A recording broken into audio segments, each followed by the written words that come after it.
Gravação iniciada, presidente. Bom dia a todos. Estamos no dia 4 de novembro de 2020, na reunião deste mês da segunda turma, segunda Câmara, segunda sessão de julgamentos do CARF. Estamos presentes os conselheiros, vou apresentar, é o doutor Mário, doutora Sara, doutor Martim, doutora Ludmila, Ricardo, que está todo como suplente, doutor Leonan e doutor Juliano Aires e o presidente Rony. A gente estava na temática, encerrou ontem com o processo, julgamento do processo 51, 52, mas a gente tem uma preferência, que é a videoconferência, uma sustentação oral por videoconferência, item 71, interessada Johnson & Johnson, relator do doutor Martim. Eu peço então para a assistência já convidar o patrono para entrar na sala de reunião, por favor. Farei a convocação, presidente. Vamos dar o processo aí. Item 71 da pauta, doutora Sara Rodrigues. Seu processo será julgado agora. Favor verificar a mensagem privada no chat.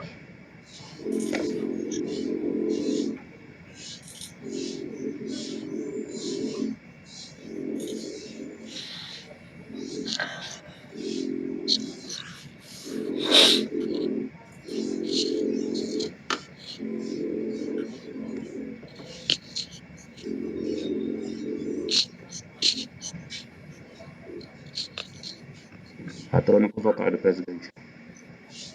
Obrigado.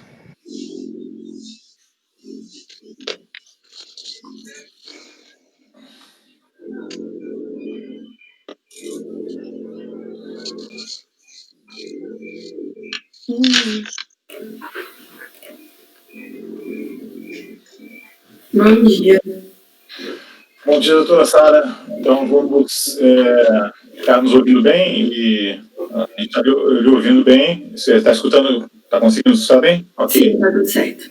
Então, eu vou pedir para a senhora, a doutora, fechar o microfone e eu vou passar a palavra para o relator por a minuto do seu voto. Pode ser? Vamos dar microfone aqui.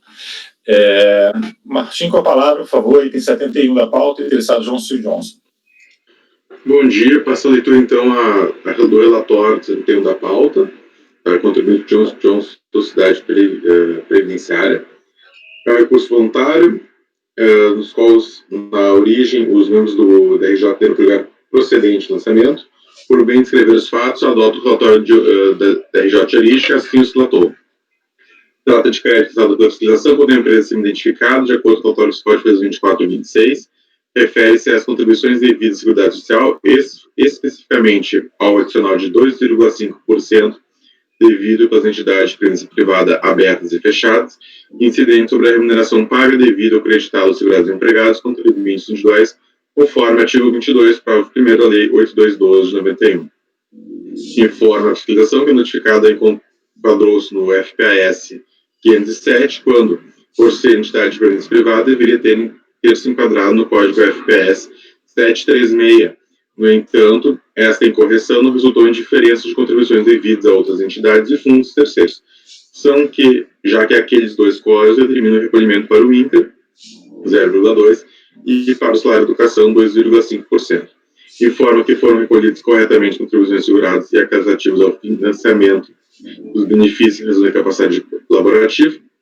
O lançamento abrange as competências de janeiro de 96 a dezembro de 99.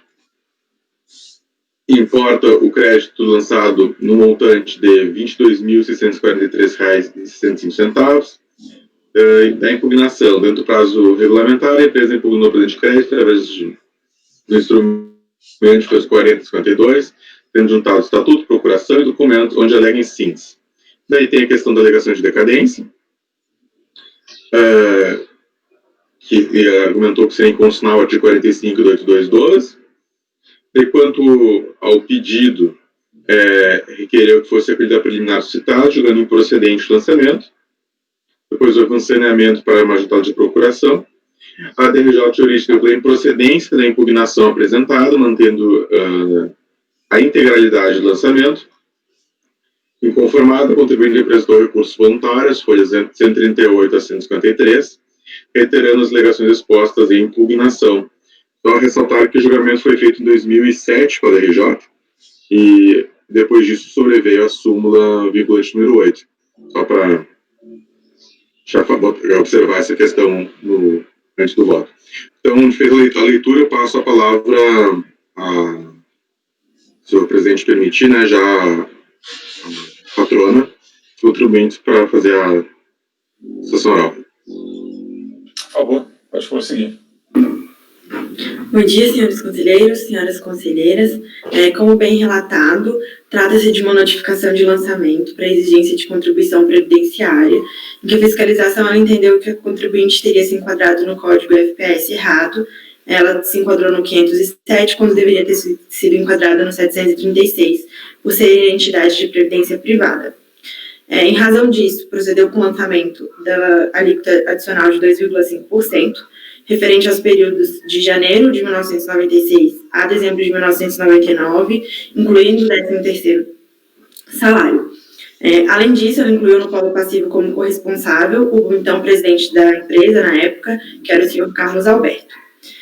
A intimação da notificação de lançamento ocorreu apenas em outubro de 2006, motivo pelo qual a contribuinte apresentou impugnação alegando a decadência do direito de lançar esse crédito tributário, tendo a DRJ negado o provimento à impugnação, aplicando o artigo 45 da Lei 8.212.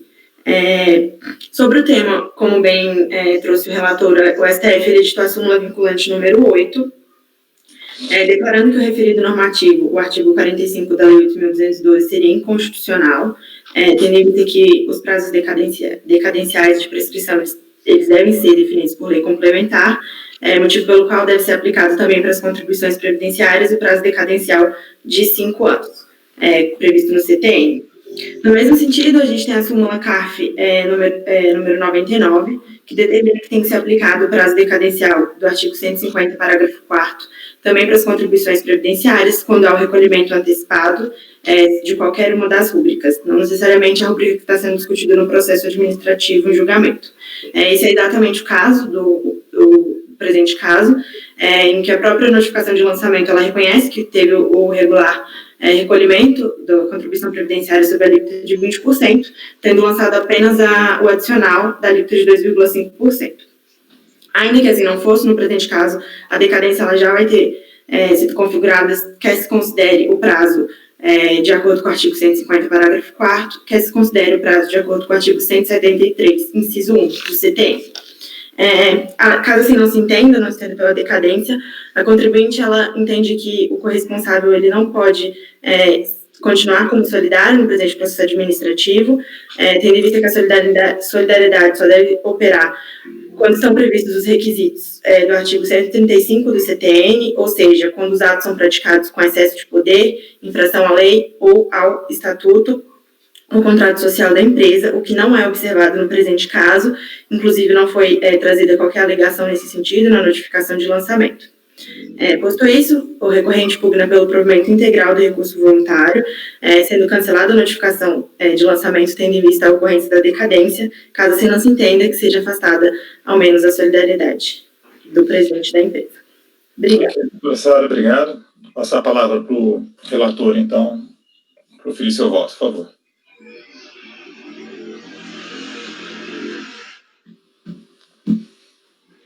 Bom, resumindo o meu voto eu estou já colhendo a preliminar então, de decadência, né? Pelas razões que eu vou expor, eu só fazer uma observação aqui no voto. No voto eu apliquei o 1731 do CTN, em vez do 150, parágrafo 4º, por entender que não havia pagamento antecipado. Na verdade, aqui há o pagamento antecipado, como bem a advogada pontuou. O que aqui existe, a alíquota patronal, em vez de ser 20%, ela vira 22,5%. Quando eu fiz o voto, eu acabei achando que era similar com outro caso, que seria salário de educação. Então, na verdade, aqui, o contribuinte pagou os 20%, se cobra justamente os 2,5% que é patronal. Então, a prova do pagamento antecipado. Mas a minuta vai ser no sentido de, seja pelo 731, seja pelo 150, parágrafo 4º, em ambos os casos, ocorre a decadência. Só pela contagem pelo 1731, como a gente pode verificar no penúltimo parágrafo, eu vou ler, observe que as competências mais recentes são as de dezembro de 99 e 13º de 99, cujo vencimento do tributo se deu em janeiro de 2000. Ocorre que o primeiro dia do seu seguinte em que o lançamento poderia ter sido efetuado foi 1º de janeiro de 2001, encerrando-se em 31 de dezembro de 2005. Assim, sendo o lançamento realizado em 4 de outubro de 2006, tais competências estão abrangidas pela decadência, assim como as anteriores a elas. Então, seja pela contagem 150, como a do 1731, que foi a que eu inicialmente estava utilizando, que é menos benéfica ao contribuinte, aplicando-se a súmula vinculante número 8 do STF, todo o débito se encontra abrangido pela decadência. Então, meu voto é por dar provimento ao recurso. Senhores, dúvidas? Dúvidas na contagem? Ok. Passar a votação então, doutor Mário. É só um detalhezinho, nessa contagem aí, você colocou 13,99 também, o 13 vence em próprio dezembro, né? Então seria o 12,99 que jogaria para janeiro de 2000, não? Explica. O 13 ele vence em dezembro, né? Vence em dezembro, isso.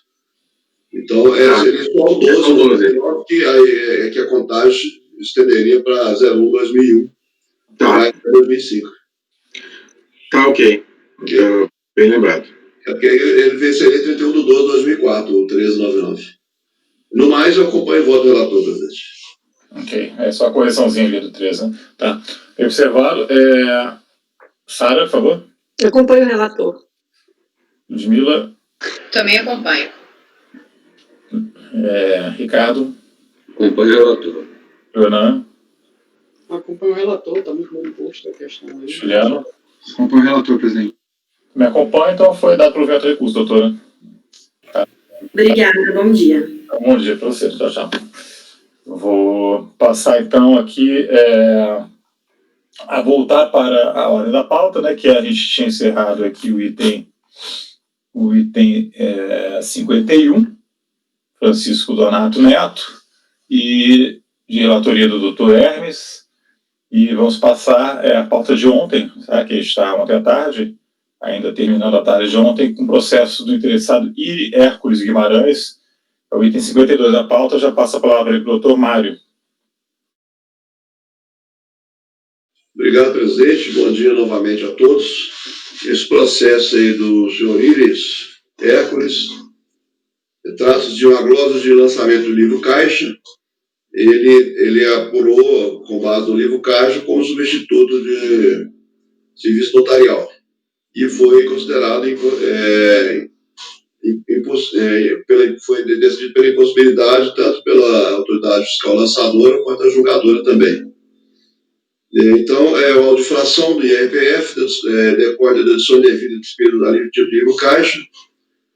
Entendeu a autoridade fiscal lançadora que somente o titular de serviços notariais e de registro pode deduzir a despesa estruturada da livro Caixa, não se estendendo tal prerrogativa aos substitutos de tais serventias. Também foi feita uma glosa de carnê-leão na título de pagamento carnê mensal, que foi reconhecido pelo contribuinte, não é objeto do recurso. Foi apresentada a impugnação, onde o autuado alega preliminar que entende que a informação mais importante não teria sido prestada, nem lhe foi solicitada, que seria a condição de titular substituto do segundo campeonato, à época, em consequência de doença, conforme deu que anexa a peça impugnatória. Só corrigir aqui antes, senão depois passa. Advoga o autuado que o direito de escrituração do livro Caixa não se restringe somente aos titulares de serviços notariais e de registro. Acrescenta que não exercia atividade como assalariado, onde, apesar de prestar cartorários, recebia quantas partes de suas rendas. Afirma que com a redução da capacidade do titular, passou a exercer as funções de tabelião substituto, conforme comunicação ao juiz de direito da comarca, quando se estabeleceu um percentual para cada um dos tabeliões, a partir de janeiro de 2001, fixando em 40% das receitas e despesas para o substituto, que assumiu a titularidade, e 60% para o titular em fase de substituição. Quanto à glose do valor de Carnelião, ele reconhece o equívoco. A impugnação foi considerada improcedente pela Delegacia de Julgamento.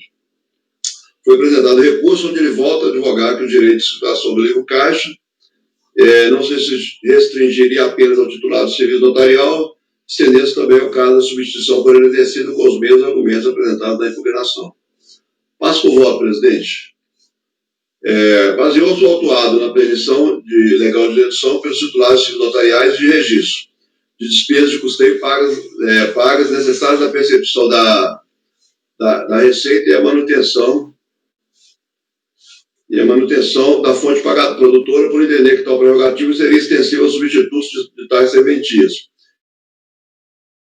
Entendimento este rechaçou da lançadora. Considero que o termo foi acertado e suficientemente analisado no julgamento de piso, onde eu peço vênia para ler alguns excertos. Equivocado mostra o contribuinte de se ver. Quanto à titularidade segundo a Bernardo de Notas e protesto, observa-se que o garante foi designado conforme portaria número 11, 2002, da comarca de Criciúma, somente em janeiro de 2002, para responder pela serventia somente a partir de 21 de janeiro de 2002. Sobre as deduções do livro caixa, se dispõe o artigo 6º da Lei 8.134, em que ele reproduz a parte que fala que o contribuinte que perceber rendimento do trabalho não salariado, inclusive os titulares dos serviços notariais e de registro, poderão deduzir da receita decorrente do exercício da atividade a remuneração paga a terceiros, emolumentos e despesas de custeio. Por sua vez, o artigo 5º da Lei 8.935 define quem são os titulares de serviços notariais. Conforme disposto no artigo 20 da Lei 8.935, o notário pode designar substitutos para responder pelo serviço, nas ausências ou nos impedimentos do titular. Da leitura dos dispositivos acima colacionados, depreende que somente os titulares dos serviços notariais e de registro poderão deduzir da base de cálculo do imposto devido no ano calendário as despesas escrituradas no livro caixa, conforme disposto na linha G do artigo 8º da Lei 9.250. Foi ainda demonstrado que o entendimento a ser exposto está em consonância com as orientações da Receita Federal, relativamente ao tema consubstanciado na pergunta 377 do Perguntas e Respostas do ano 2002, do exercício 2002, no calendário 2001. Entendimento esse ainda prevalente, conforme a pergunta 403 do atual Pergunta e Resposta 2020. Que justamente ele orienta. Essa expressão serviço notarial alcança apenas os titulares do serviço notarial em geral, exercício em caráter privado por delegação do poder público, não se estendendo às pessoas que para eles trabalham, assalariados ou autônomos. Adicionalmente, como esclarecer que a forma de remuneração do autuado pelas atividades por ele exercidas, junto àquele tabelionato, é relevante para o efeito da aplicação das normas tributárias pertinentes ao tema. Esse pessoal conta por impossibilidade de dedução de despesas lançadas em livro caixa para efeito de apuração do IRPF, posto que não detinha a condição autorizativa de tal prerrogativa, qual seja, no caso, ser o titular do segundo tabelionato de nosso protesto. Nesse mesmo sentido, há que se frisar que a alegada convenção ou acordo entabulado entre o recorrente e o titular do cartório, quanto à repartição das receitas e despesas, pagamento do IRPF, não pode ser oposta à fazenda pública para efeito de alterar as normas de apuração do imposto e modificar a definição do sujeito passivo da obrigação, conforme preceitua o artigo 123 do CTN. A despesa e imposibilidade de dedução de despesas escriturais livro caixa, pelo substituto do cartório, tendo definido pelo recorrente, deve-se repisar o fato de que sequer tal condição de substituição ao autuado preencher no período objeto do presente lançamento, ano calendário 2001. Verifique-se pela portaria número 11 de 2002, expedido pela diretoria do Fórum da Comarca de Criciúma, que o autuado somente foi designado como responsável pela serventia do segundo tabelionato daquele município a partir de 21 de 2 de 2002, ou seja, período posterior da presente autuação. Considerando que a possibilidade da dedução das despesas somente se aplica ao titular de serviço notarial de registro, não se estendendo a seu substituto, assim como no fato de que o recorrente sequer possuir a atribuição de substituto no ano calendário, objeto da atuação, conforme demonstrado nos fundamentos constantes do acordo recorrido, acima produzidos, entendo pela manutenção do lançamento. Pelo exposto, voto por reconhecer do recurso no mérito e negar provimento.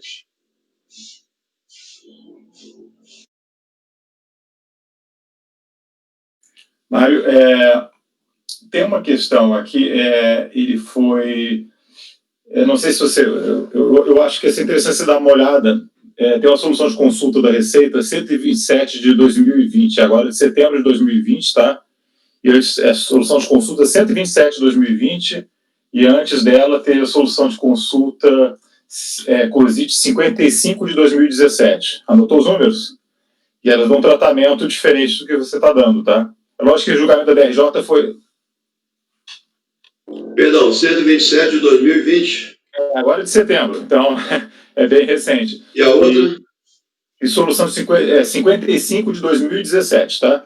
Uhum. E ela dão um tratamento diferente, elas dão um tratamento de que o interino, que está responsável ali, tem um tratamento apura como se fosse livro caixa até o limite lá do subsídio. Eu acho que a gente pode fundir uma vista de mesa. Esse caso de dignidade responsável, tá? Você dá uma olhada, calma. Pode ser?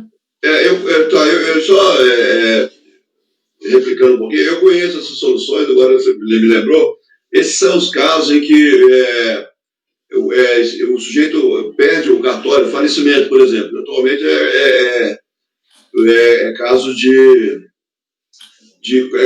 são concursados, né? Então, enquanto não é feito o concurso público, então assume alguém como interino, ele não é o substituto do cartório, ele é simplesmente o interino. Ele não está substituindo propriamente, ele está assumindo. E aí a solução de consulta é até aqui das Formigas, do cartório de Formigas, se não me engano, foi decidido o seguinte, que nesse caso, o titular do cartório, ele recebe como se fosse funcionário público, e nesse caso, o que passar do teto constitucional, ele recolhe para a União. Então, do dinheiro que ele arrecada dos trabalhos, se ultrapassar o teto constitucional, a diferença ele recolhe para a União. Então, assim, é uma situação, eu vou fazer... Acho interessante, que pode dar uma confusão aqui. Isso, mas é uma situação distinta, porque, nesse caso, ele está como interino, mas não como substituto. Ele está assumindo interinamente até que seja nomeado o novo titular. Mas eu faço a anotação. No caso concreto, o que aconteceu? Ele está interino porque ele...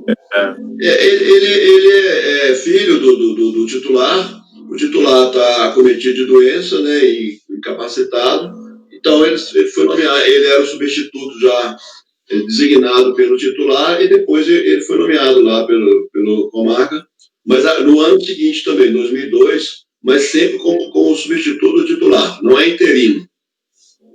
O titular permaneceu, tanto é que tem esse acordo de 40% que ele receberia, batendo 40% das despesas, e 60% receberia o titular, que é o pai dele, abatendo também 60% das despesas. Se me permite, eu acho que o conselheiro Leonardo está querendo a palavra.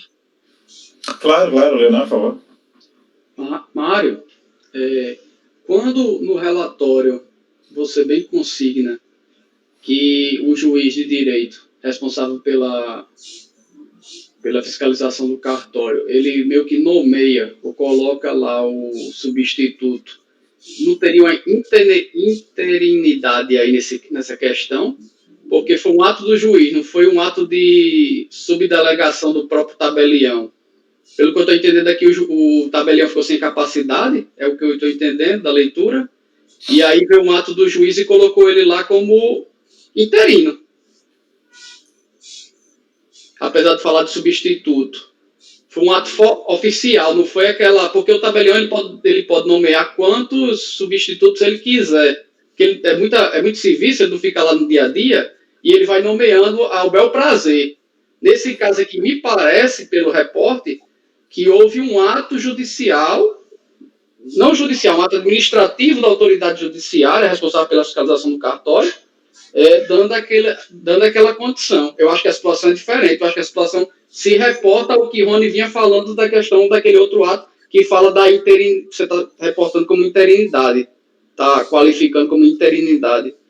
Me parece que a situação se reporta mais ao que Rony comentou do que você está tentando contrapor.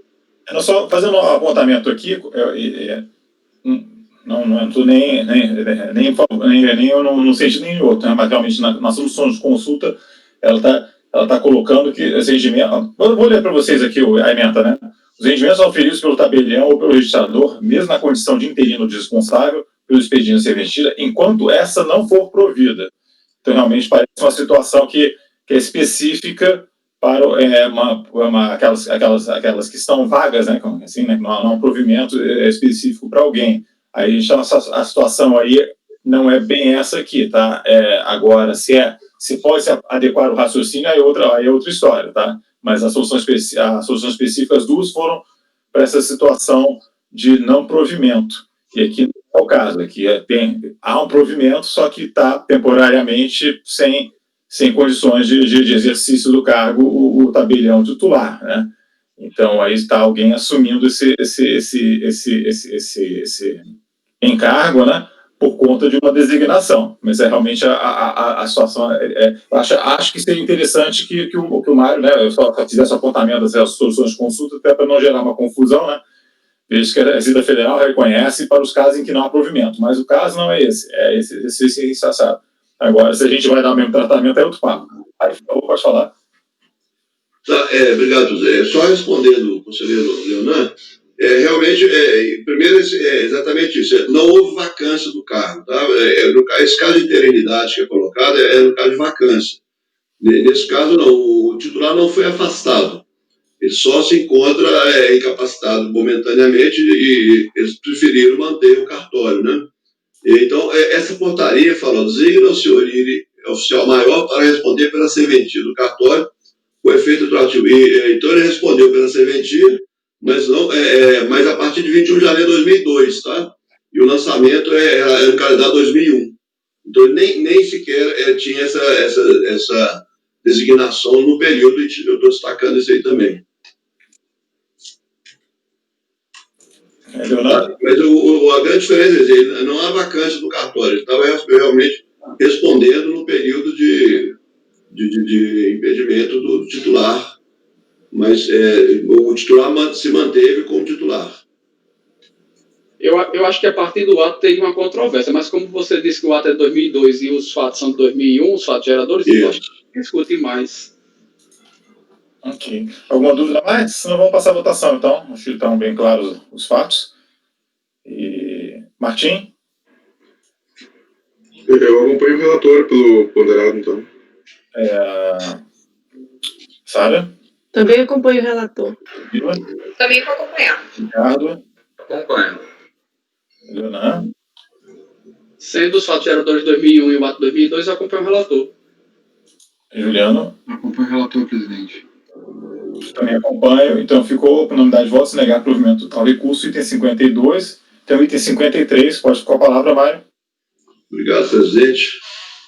Então, item 53, o contribuinte Robson Luiz dos Santos. Trata-se de audiofração do IRPF também. O lançamento decorre da apuração de dedução indevida de dependentes. Dedução indevida de despesas médicas, dedução indevida de pensão alimentícia judicial, dedução indevida de despesa com instrução, dedução indevida de previdência privada, omissão de remessa relativa a reembolso de despesas com instrução e declaração de remendos tributários da menor.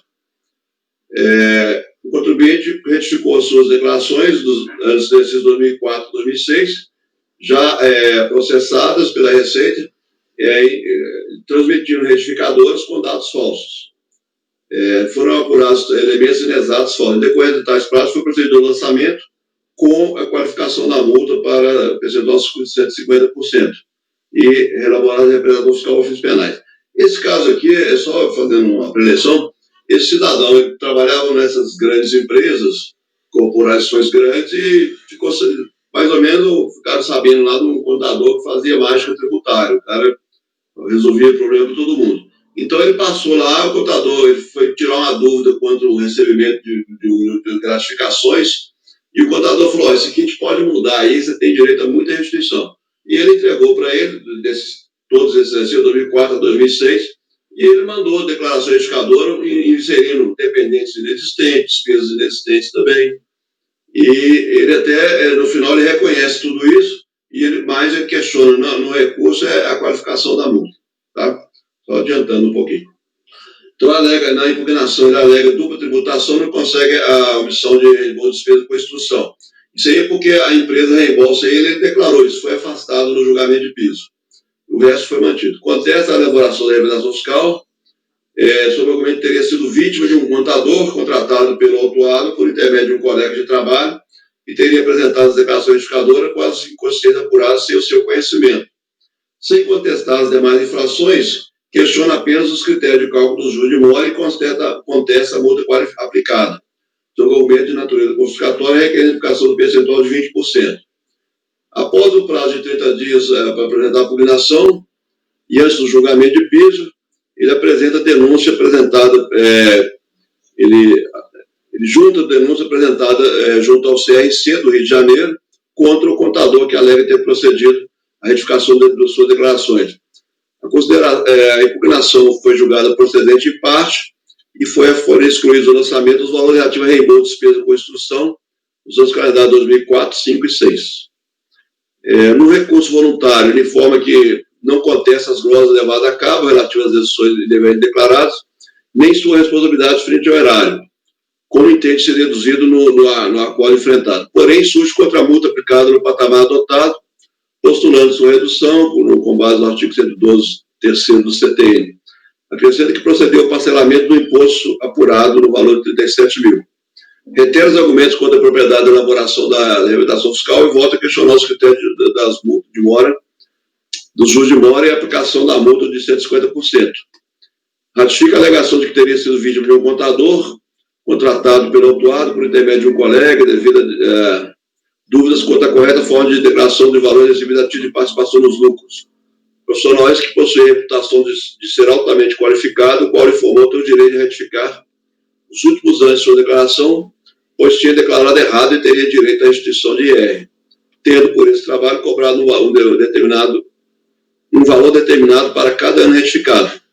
Sequer imaginava que estava sendo induzido a erro, pois o serviço prestado baseava-se em informações inverídicas e grotescas, até mesmo porque esse profissional se apresentava como expert em tributário e era recomendado por vários colegas. Conforme afastar a aplicação da multa do pessoal de 150%, advoga o contribuinte que tal qualificação não poderia prosperar, pois o fato considerado doloso se encontraria desprovido dos elementos e caracteres necessários à plena configuração de qualquer tipo de licitude, pois não teria sido praticado pelo recorrente, reproduzindo emendas de julgados que entendem respaldar tal entendimento. Passo por voto, presidente. Primeiro, quando ele trata do juros de mora e da multa, né, que ele chama de caráter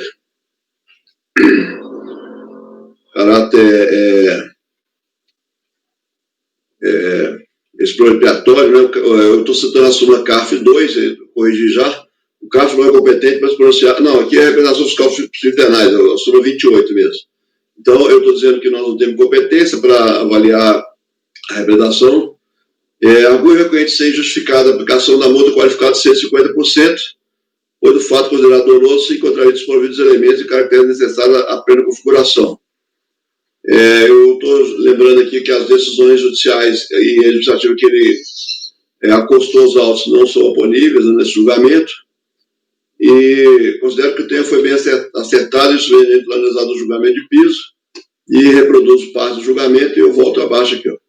Apesar da alegada ausência justificativa para a qualificação da multa, os próprios depoimentos prestados pelo autuado, ainda durante o procedimento de auditoria, corroborados com as alegações articuladas na espécie impugnatória recursal, dão conta do contrário. O autuado afirma em várias passagens dos autos que, após a transmissão de suas declarações, teria contratado um profissional contábil mediante a promessa de aumento dos valores de imposto a restituir nos diversos exercícios, e que tal profissional seria remunerado com parte da vantagem decorrente das retificações. Ora, se o recorrente já havia promovido a entrega de suas declarações e apurado o imposto corretamente, por óbvio, a promessa de vantagem oferecida pelo profissional contábil seria decorrente de informações verídicas. Nos presentes autos são evidenciados elementos que autorizam a qualificação da multa, haja vista a inserção de informações falsas nas declarações apresentadas pelo autuado, como dependentes inexistentes e despesas não incorridas, voltadas ao confesso intuito de restituição maior do que aquelas corretamente apuradas. A alegação de desconhecimento de tais declarações não pode ser colhida, pois, conforme já destacado no julgamento de piso, a responsabilidade pelo conteúdo e veracidade das informações constantes das declarações de ajuste anual pertence exclusivamente ao contribuinte, mesmo que esse tenha delegado a um terceiro a tarefa de elaborar suas declarações. Maior gravidade ainda deve se atribuir a tal situação pelo fato de que o contribuinte já havia apurado e transmitido suas declarações de forma correta e autorizou um terceiro a proceder às alterações com vista à obtenção de vantagem sabida e indevida, pois que já conhecedor do resultado de suas declarações dos exercícios fiscalizados. Situação essa que exigiria cautela ainda maior, de forma que, deixando de examinar com a devida atenção as modificações efetuadas em suas ligações, anuiam com as fraudes perpetradas, não podendo assim ser afastadas da sua responsabilidade pelas infrações capituladas. Entendo presentes as circunstâncias qualificadoras da multa, previstas nos artigos 71 a 73 da Lei 4.502, sendo a responsabilidade do autuado pessoal intransferível pelas declarações transmitidas, com a agravante de que havia manifesta intuito de oferir para si vantagem devida. Deve ser mantida a multa qualificada na forma como lançada. Quanto à alegação de natureza confiscatória da multa, eu aí sim cito a súmula número 2 do CAF, que esse conselho não é competente para pronunciar sobre constitucionalidade, e quanto ao juiz de mora, da mesma forma, eu cito as súmulas 4 e 5, que tratam da possibilidade de lançamento e cobrança a partir do lançamento também. Antes de todo exposto, voto por conhecer o recurso no mérito e negar o provimento, presidente.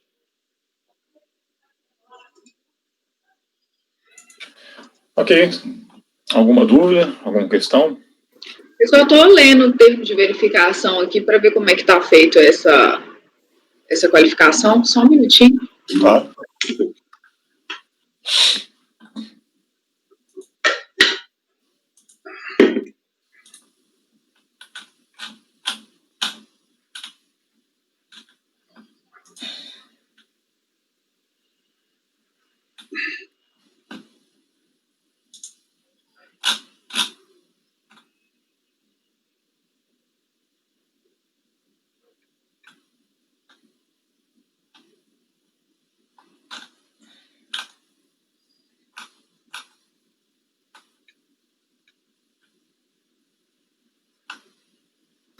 Estou apta.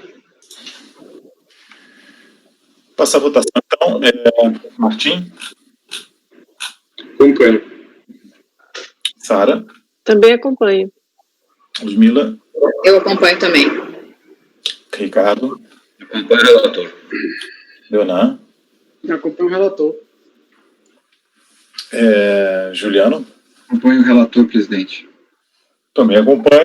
Por unanimidade de votos, negar provimento ao recurso para esse item, que é o item 53, com a palavra novamente, doutor Mário Hermes, para o item 54, interessado Zedir de Souza. Pois não, presidente, o item 54 é contribuinte Zedir de Souza Soares. É uma autofração de IRPF relativa à glosa de despesas declaradas como escriturada no livro caixa, devido à não apresentação mediante intimação do livro caixa e do respectivo comprovante de tais despesas, e também dedução indevida de imposto de retido na fonte, também em decorrente da não comprovação da retenção. Foi apresentada a impugnação, onde o autuado se limita a alegar ter ocorrido a prescrição da dívida, não tendo apresentado a documentação pelo fato de que a mesma teria sido destruída. Acrescenta que, mesmo se fosse devido ao imposto, entende que deveria ser elaborado um novo cálculo pela declaração simplificada, para a apuração do imposto devido em comparação com o apurado pelo modelo completo. Aí eu reproduzo a fala dele, assim seria possível comparar a dívida ou a apuração na época de apuração do imposto para ver qual seria a quantia mais inferior para ser cobrado do contribuinte face à não apresentação da documentação livro caixa. A impugnação foi considerada improcedente e ele apresenta recurso, onde ele requer que sejam considerados somente os dados da retificadora de folha 18. Ele apresenta a retificadora, mas somente acostando aos autos do processo, e não a de modelo simplificado. Portanto, não teria, porque foi rechaçada a primeira, no julgamento, falando que não poderia mudar de modelo. Então ele fala, portanto, não teria havido troca de modelos, devendo prevalecer os dados das fontes pagadoras INSS e Banco Nacional. Alega que deve prevalecer tais dados, não tendo havido mudança de formulário e que a decisão de piso teria sido omissa contra a delegação retificadora por ele apresentada. Curso dos autos, uma outra petição, peça de execução, folha 5960, apresentada também intempestivamente, onde é solicitada a revisão da decisão de piso mediante outros argumentos. Eu vou pular aqui, porque eu retorno neles lá no voto.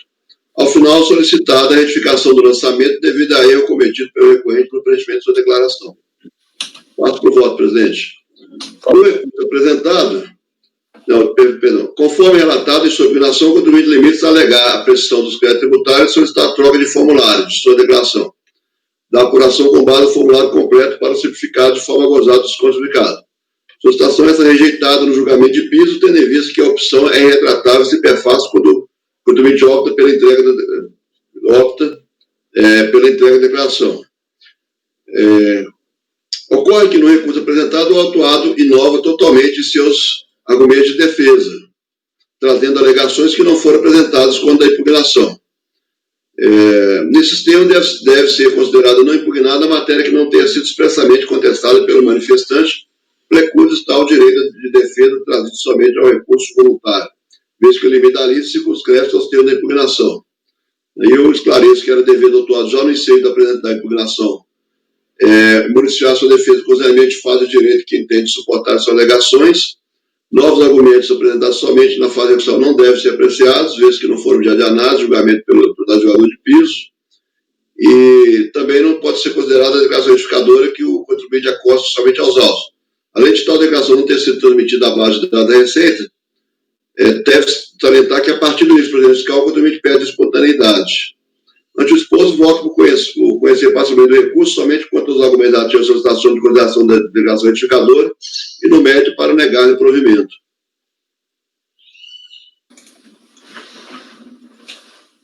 Questionamentos, colegas? Passar a votação então, Martim? Acompanho. Sara? Também acompanho.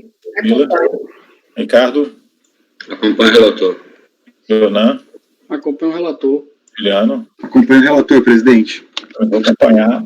Então, ficou conhecido em parte, para a parte conhecida negar provimento.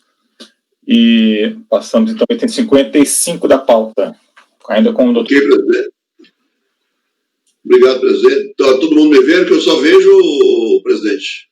Eu estou vendo. Eu estou te vendo, Mário. Ótimo. Sim, eu vejo também. Às vezes acontece isso aí, né? Esse recurso aqui do senhor Valdemir Xavier de Oliveira tem uma preliminar aí de intempestividade. Então, se vocês quiserem avaliar primeiro a intempestividade, e aí depois a gente analisa o caso propriamente.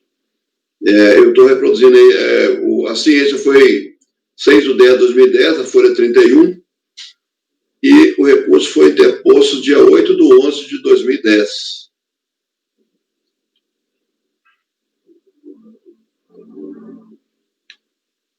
É a folha 32.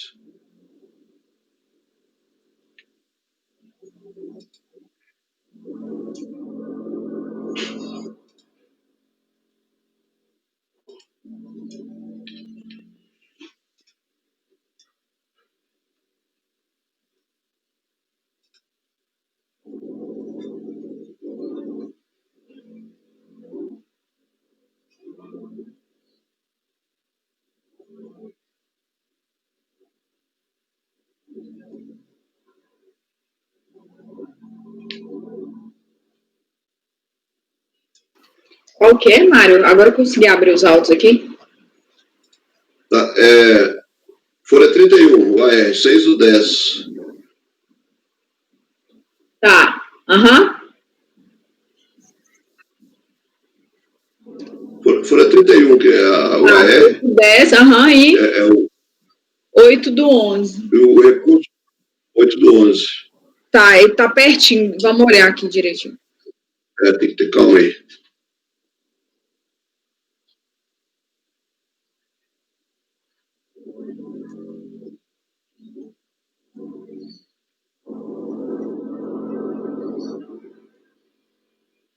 Venceu na sexta, dia 5.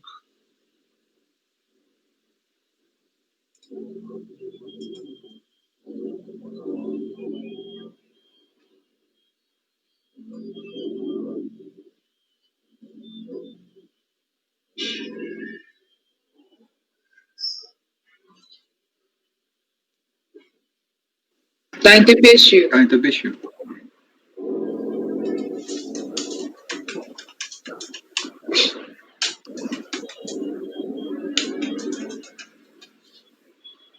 Eu vou incluir aqui, presidente, a data que venceu o prazo, que eu deixei de incluir nesse caso, mas eu vou colocar aqui que foi no dia 5. Isso. No dia 5/11 que teria vencido. 5/11, uma sexta-feira. Exatamente. Eu vou incluir essa informação que eu acho relevante. Acho que você colocou no outro parágrafo, Mário. Ah, é? Ali embaixo. Temos que o prazo de 30 dias iniciou-se em 7/12 e encerrou-se em 5/11. Ah, ótimo. Obrigado. Sim, no penúltimo parágrafo, perfeito. Considerando que a ciência do decisão de piso ocorreu no dia 6/10, tá? Tá, eu vou só colocar num parágrafo separado para ficar destacado aí. Deu um enter aí, considerando virou um parágrafo novo. Quando as datas são próximas, assim, é bom colocar que, foi cientificado uma TCC, tipo assim, 10, 15 dias intempestivo, não precisa entrar nessa minúcia, tá? Mas detalhe de 1, 2 dias, vale a pena colocar que foi cientificado numa sexta, começou o prazo na segunda, acho interessante. Mas necessariamente, tá? Aí tá tudo aí, quarta-feira. 6/10, quarta-feira, o prazo começou dia 7. É interessante, né? Dia também. Ok, passar a votação então. Doutor Marquinhos, como vota? Eu acompanho. Sara? Também acompanho. Mila? Acompanho. Ricardo? Acompanho. Ronan? Acompanho. Juliano? Acompanho, presidente. Também acompanho, então ficou 55 por unanimidade não conhecer do recurso. Perfeito. E os 56, por favor? Os 56 também estão a preliminar, hein, presidente. Na verdade, esse recurso não foi conhecido, na verdade, não foi conhecida a impugnação, sob o argumento de que seria intempestivo. Qual foi o caso desse lançamento? Foi enviado o AR com a autuação para o endereço da contribuinte. Esse auto voltou com a informação de número inexistente. Então, o funcionário dos Correios informou que não existia o número na rua. A contribuinte apresentou o recurso com um atestado da prefeitura dizendo que desde 77 existia esse número lá e eu não sabia por que o funcionário do Correio declarou como inexistente o número. Depois eles mandaram, isso foi mais ou menos em março, quando foi em julho, se não me engano, junho, eles mandaram novamente a notificação para o endereço e foi recebido.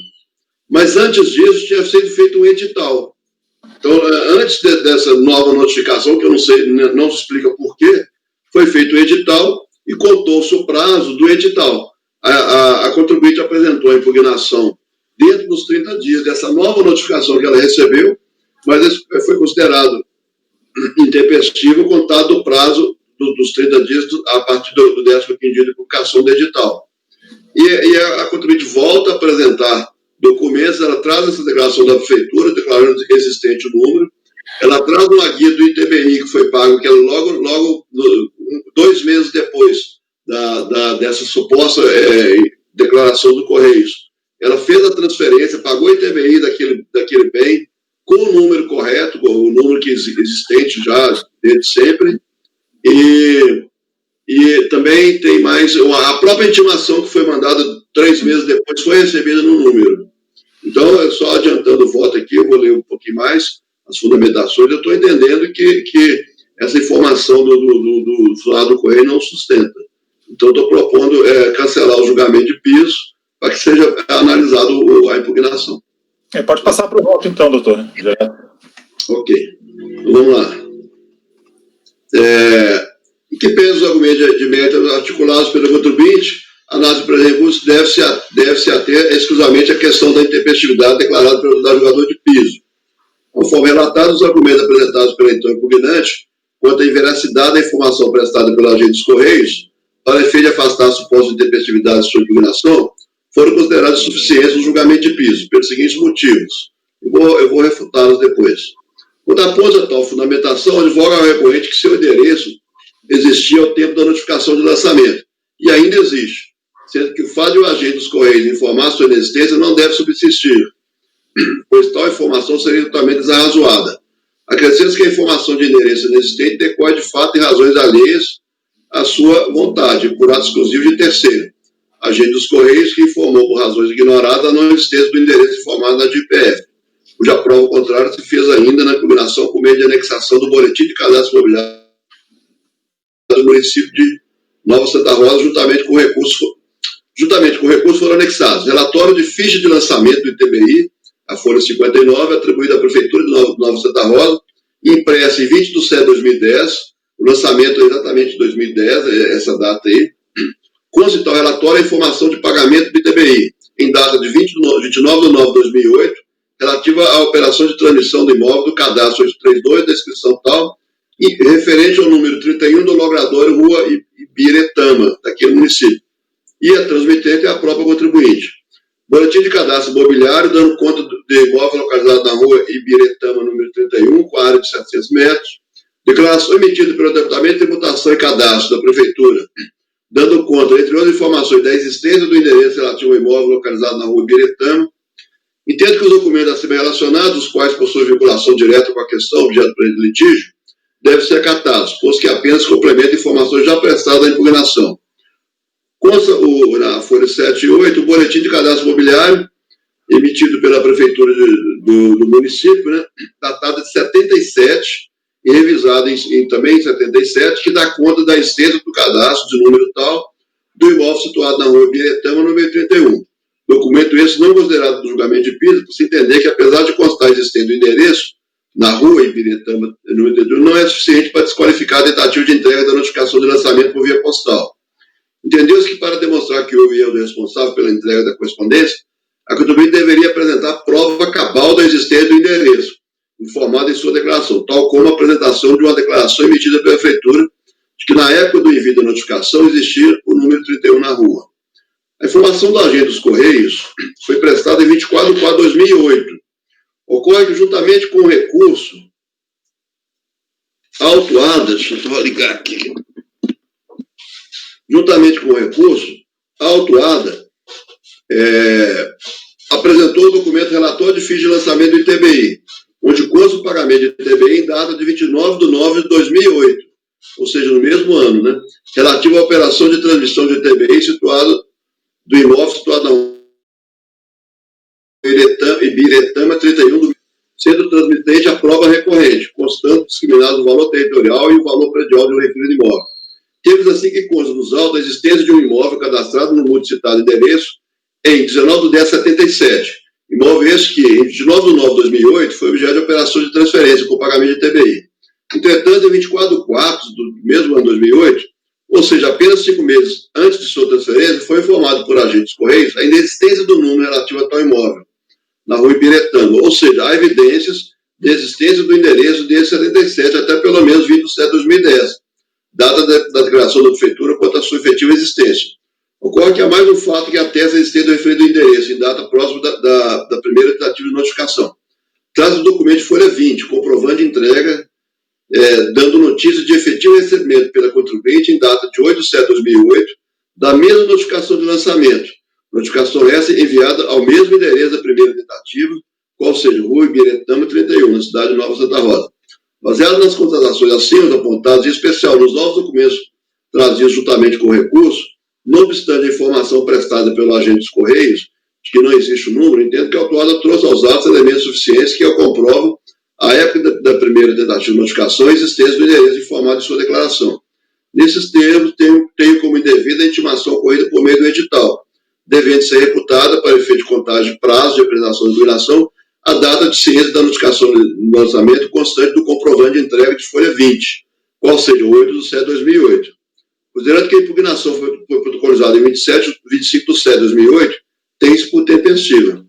Ante o exposto, voto por conhecer do recurso e por anular o acordo número da DRJ, que decidiu pelo não conhecimento da peça impugnatória, pela pura intempestividade, devendo retornar aos autos da primeira instância para que seja procedido ao julgamento da impugnação. Obrigado, Mário. Primeiro que a questão assim meio de quase que formal, né? Não entendo que seja uma nulidade propriamente, né? Você está reformando o acordo, ele considerou intempestivo, você diz não, é tempestivo, e aí você, nulidade, se realmente tem alguma questão assim, algum ponto importante que não foi analisado, aí houve um cerceamento de defesa, que eles consideraram, à vista dos elementos que tinha nos autos, das provas que tinha nos autos, eles consideraram tempestivo. Você, à luz desses elementos, você está considerando que é tempestivo. Então, seria simplesmente dar um parcial provimento, né? Eu vi o contribuinte, ele pede cancelamento do débito e tal, e você não está fazendo isso, né? Seria um parcial provimento para reconhecer a tempestividade da impugnação, voltar o processo lá para para a DRJ para eles analisarem as demais, as razões de mérito, no caso, né? Então, me parece que não é adequado aqui a anulação propriamente, tá? Mas, tirando isso, é só essa observação que eu faria. Eu fico na dúvida aí, porque a gente, se falar que está reformando a decisão, porque, na verdade, não houve decisão, né? Simplesmente eles não reconheceram, não analisaram o recurso, e nós também não estamos decidindo, assim, no sentido de dar provimento para o recurso. Está devolvendo para a instância a COR, né, para o julgamento. Não, mas eu não concordo, em absoluto. Decisão não é mérito do recurso. Quando você não conhece, você está decidindo também. Sai um acórdão não conhecendo. A turma faz uma decisão não conhecendo. A DRJ, quando ela não conhece de um recurso, ela também está decidindo. Está decidindo pelo não conhecimento. Ela não está entrando no mérito. Não é uma decisão de mérito, mas é uma decisão acerca daquilo. Ela não conhece. Isso aí é mais ou menos, eu não sei, mais ou menos tranquilo, assim, gente, os precedentes são bem nesse sentido, assim, né? Não vejo, assim, inclusive na palestra que a gente foi, estava nesse sentido, né, do seminário, tá? A reforma... Então, mais ou menos, parcial provimento para conhecer a debilidade da impugnação, deve ser proferido novo julgamento na instância COR. É basicamente isso, tá? Que quando a gente, então, todas as decisões que a gente fez não foram decisões de não conhecimento. Foram o quê, então? Foram julgamentos, só que sem decisão de mérito, né? Sem decisão de mérito, baseado em julgamento. A gente decidiu alguma coisa, sai um acórdão. Se sai um acórdão, tem uma decisão da turma, concordam? Acórdão é decisão de um colegiado. É a definição técnica. Pode ser de mérito ou pode ficar no conhecimento, tá? Essa aí assim, ok. Tá acatada. Tá. Não, estou explicando essa porque essa é uma questão, assim, mais ou menos recorrente, e a gente tem que estar mais ou menos claro isso. E podem procurar os precedentes, é bem isso mesmo, tá, gente? Não se anula quando é intempestivo e isso aí é basicamente dar um parcial provimento, aí depende do que o contribuinte pediu, né? Se ele pediu para... Dependendo do pedido, a gente vai dar parcial ou total provimento, mas isso não é uma questão de anulação propriamente do acordo. Tá? Mas, enfim, de resto, alguém discorda do encaminhamento dado pelo Dr. Mário? Acho que está bem razoável. Né? Então, vamos votar, então. Martim acompanha? Acompanha. Sara? Também acompanho. Eu também. Acompanha. Ricardo, Juliano, Leonan. Acompanho. Eu também acompanho, então fica... Acompanho, presidente. Obrigado, Juliano. Então fica isso aí. Depois a gente acerta o dispositivo direitinho, tá? Mas o que importa é o caminhamento de fundo, digamos assim, e tá bem assentado aqui. É só voltar lá para eles julgarem o que não foi julgado. Tá? Eu tenho agora passar alguns processos meus, são 4 processos. Tá? Obrigado, Mário, pela participação. E eu tenho 4 processos meus. Um já foi julgado, que é o 61, né? E depois tem 3 do mesmo contribuinte. Esses 3 do mesmo contribuinte eu queria começar talvez pelos 2 mais simples, que a temática é a mesma que a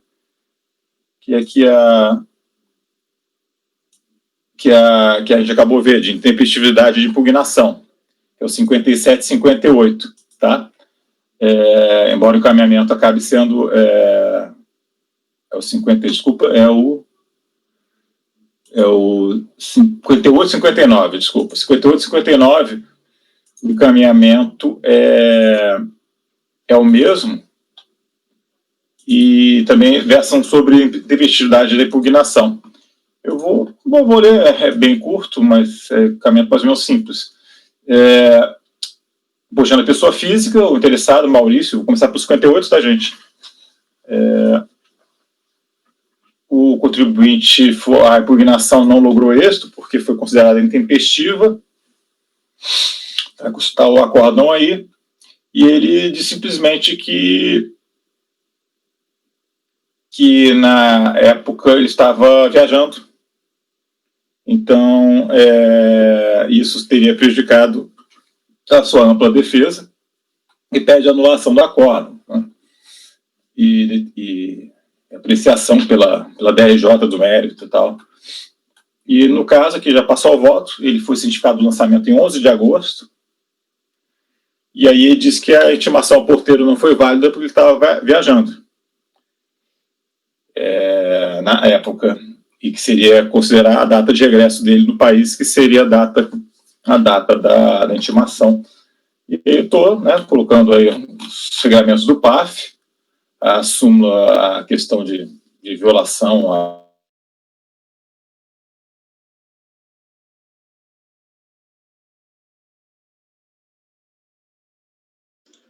Rony? Para mim, ele caiu aqui. E também tem a súmula CARF número 9, que diz que é válida, a intimação não tem nenhuma exceção dada à situação específica do contribuinte estar viajando, ou ter saído para um feriado na praia, ou o que seja o que for. E a ação é de 22 de setembro, né? Então manifestamente, nem coloquei data segunda, terça, quarta, porque é mais de mês aí. Então, estou negando provimento ao recurso, tá? Fundamentalmente por isso. E disse que no outro processo, que foi recebido na mesma data, mas só que isso nem, a gente tem que ver os documentos que estão aqui nos autos, tá? E nos autos está claro aqui realmente que a impugnação foi manifestamente intempestiva. Ok? Não sei se alguém conferiu aí as datas. Chegou a conferir, Ludmila? Isso que eu estou olhando aqui. Pode conferir, mas é bem tempestiva mesmo. Tá? Então, aí, como ele só recorre disso, basicamente. Acho que eu botei a folha aí, né? Folha 37.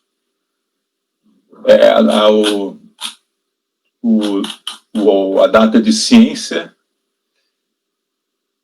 e do lançamento. Deixa eu ver aqui. E a data, não coloquei a data do AR. Será que eu não coloquei a data do AR?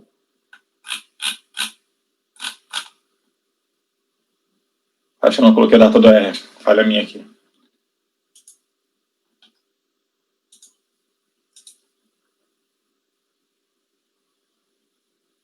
Então, eu vou colocar aqui.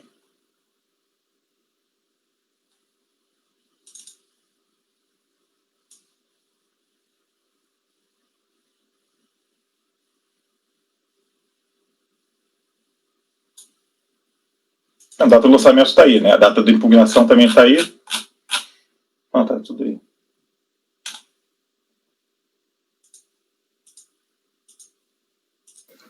Eu estou ok já. Ok? Conferiu isso mesmo? As datas? Ok, então vamos em frente. Martim, como vota? Mário, desculpa. Acompanhe o voto do presidente. Também acompanho. Também acompanho. Também. Ricardo? Acompanho. Acompanho. Donan? Juliano? Acompanhe seu voto, presidente. Então, fica com unanimidade de votos, negar provimento. 59 é a mesma coisa. Novamente, ele foi cientificado do lançamento em 12 de agosto de 2008. Só mudou no calendário, mas foi mesma ação fiscal. E ele impugnou em 22 de setembro de 2008, tá? Então, foi exatamente a mesma situação, mais de um mês depois, a alegação que ele tem é que estava viajando e que não seria válido pela intimação a um porteiro, mas, diante do regramento, não tem como acatar essa impugnação como intempestiva. Estou negando provimento ao recurso, que é a única matéria que ele aduz aí, as suas razões. Estou já pronto, eu posso passar a votação. Mário, desculpa. Presidente, só um detalhezinho, nos dois, no último parágrafo você coloca assim, por fim a alegação de que o processo tal, a impugnação, na verdade não está no relatório não, né, essa alegação. Tá? Não está no relatório? Eu acho que ele não cheguei a colocar nesse relatório. Posso colocar, não tem problema. Nos dois está falando dessa alegação, não foi relatado. Mas eu acompanho o caminho de voto. Para o Martim? Acompanho. Sara? Acompanho. Ludmila? Eu também. Ricardo? Acompanho. Leonan? Acompanho também. Juliano? Acompanhe seu voto, presidente. Ficou negar provimento ao recurso para os 58 e 59. 57 é o caso aí de despesas médicas, isso eu vou dar uma lida, tá? Aí é um pouco aquilo que a doutora Sara, né, falou, né, ontem, no final da tarde, no final do dia, e aí é um pouco de convencimento. Então vamos lá, é esse contribuinte, mas para esse ano calendário ele foram diferentes as datas de intimação, então acabou sendo, era esse processo que ele se referia, então acabou sendo considerada tempestiva. Então vou passar o voto aqui, despesas médicas, exercício no calendário 2007, no calendário 2006, deixa eu só ver uma coisa, 2007, tá no calendário 2007 aqui. Foi efetuado glosa, exercício 2007 no calendário 2006. Despesas médicas, em geral, tá? 100 mil reais de despesas, mais 100 mil reais de despesas médicas. Teve duas pequenas, a maior parte do plano de saúde a 61 mil, e tem outras concentradas nessa empresa, a RF Clínicas, as despesas dessas duas clínicas, primeiro, valores pequenos aqui, e da 1.000, estão aí as motivações, né? O dado do plano de saúde foi por falta de identificação dos beneficiários do plano, e já nas outras quatro, a empresa RF, esses três profissionais, Roberta, Isabela e Manuel, foi por falta de discriminação do serviço prestado, falta de discriminação do beneficiário, paciente, e falta de comprovação do efetivo pagamento. Então, há três motivações aí para a manutenção da glosa. Foi mantida a autuação e, basicamente, ele só reitera no recurso voluntário as mesmas alegações e pedindo uma diligência para os prestadores de serviços confirmarem a veracidade dos recibos, etc. Deixa eu ver se eu coloquei isso. Então, é isso. Eu vou passar aqui já a leitura do voto. Ele não contesta esses dois valores pequenos aqui, das clínicas e da CEPEM, que são valores de R$200, não contesta. E aí eu transcrevo a legislação. O que diz a 1.000, fundamentalmente, a gente essa turma já julgou isso, né? E, enfim, eu vou ler aqui. Ele alega que os documentos apresentados comprovam o efetivo pagamento dos valores a 1.000, assistência médica internacional, referente a plano de saúde com cobertura familiar global, que abrange o titular, o cônjuge, descendência, que não tem poder de polícia para exigir informações e dados concernentes a valores pagos englobadamente. A RJ manteve a glosa sob o argumento de que tais pagamentos, para serem dedutíveis, deveriam discriminar os beneficiários do plano de saúde, que tal informação pode ser solicitada às empresas do plano de saúde. Por razão, pois deveria ter interessado trazer documentação que especificasse quais eram os beneficiários no decorrer do período examinado e os respectivos valores de contribuição, ainda que tivesse de demandar tais informações junto ao operador do plano de saúde, considerando a impossibilidade de dedução de valores não associados ao titular e aos dependentes discriminados da declaração de imposto de renda. Não tendo o contribuinte comprovado os efetivos beneficiários do plano de saúde, deve ser mantida a glosa. Aí eu acrescentei aqui dois precedentes, acho que não sei se está no arquivo que vocês copiaram.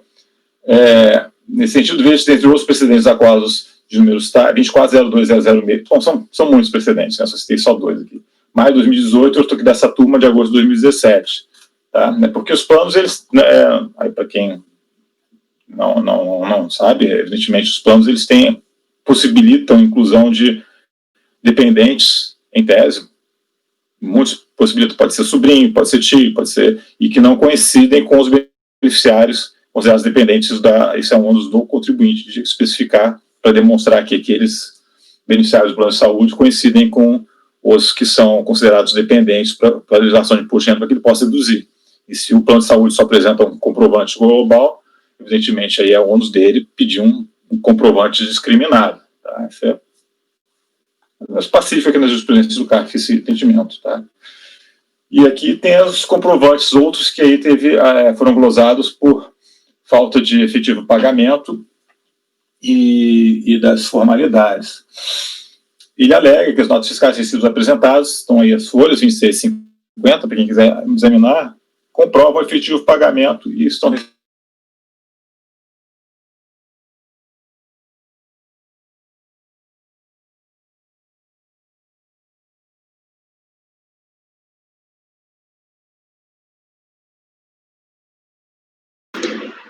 Travou, né? Parece que sim. Tá. Não somos nós, né? Fiz as formalidades. A DRJ não teve. Rony, Rony, você está travado, se puder voltar um pouquinho. Por enquanto está travado.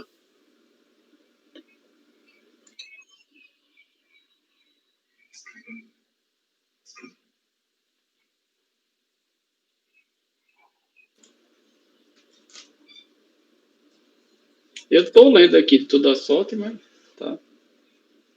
Ele parou total.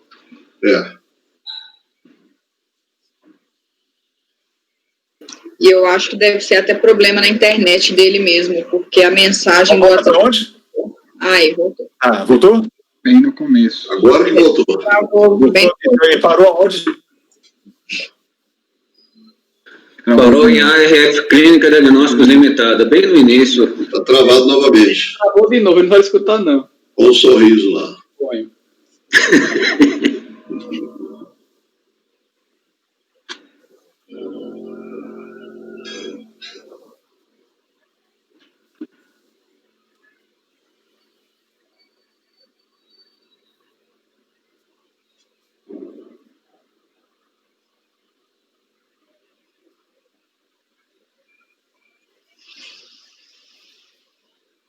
Gente, desculpa. Parou onde? Continuou travado.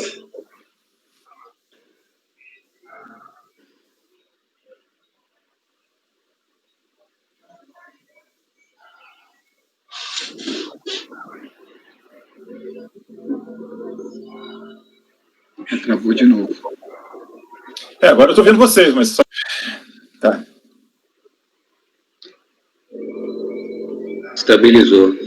Melhorou, Rony. Melhorou? Melhorou. Tá. Bom, vou me expulsar aqui o celular. Mas eu já estou aqui na turma. Qualquer coisa, aperta o botão para não travar de novo aqui. Comecinho da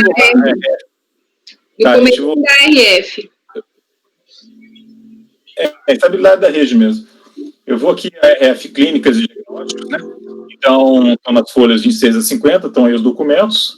Já tempo. Então, o que a gente tem aqui nenhum desses especificam quais são os serviços prestados por profissionais de saúde. O Manuel Souza Pinto, apesar de ser possível presumir que o próprio contribuinte tenha sido beneficiário, também não houve discriminação de serviços prestados. Tá?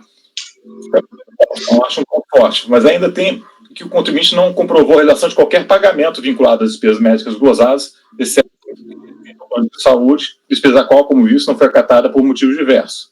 São valores significativos que não é investido uma vez sequer, seja na impugnação, seja no recurso voluntário, acerca da maneira como tais serviços foram pagos, se via cheque, transferência bancária ou mesmo via dinheiro em espécie, ainda que a fiscalização tenha afirmado a falta de comprovação de pagamento como fundamento para a autuação. Do cante alegado, as despesas junto à RF Clínica e Diagnóstico, por exemplo, tem-se um total de R$ 1.000 em 2 meses, sem qualquer comprovação desse pagamento, repita-se, estão ausentes quaisquer menções aos serviços supostamente prestados. As notas fiscais estão genéricas, assim, serviços prestados. E eu digo que o ônus da prova do recorrente, nada como distorce o interessado de ele ter ou não poder de polícia para fazer exigências perante terceiros, mas sim de atestar documentalmente os fatos que entende embasar em seu alegado direito. O pagamento, apresentar o contrato com o plano de saúde no qual constassem os beneficiários, etc, etc. Descabido, assim, procurar imputar a fiscalização, ou mesmo levantar o pleito de realização de diligência, se ele poderia ter perfeitamente, como visto, reunir os elementos de prova necessários para o desvio da controvérsia. Tudo regulando por evento recurso.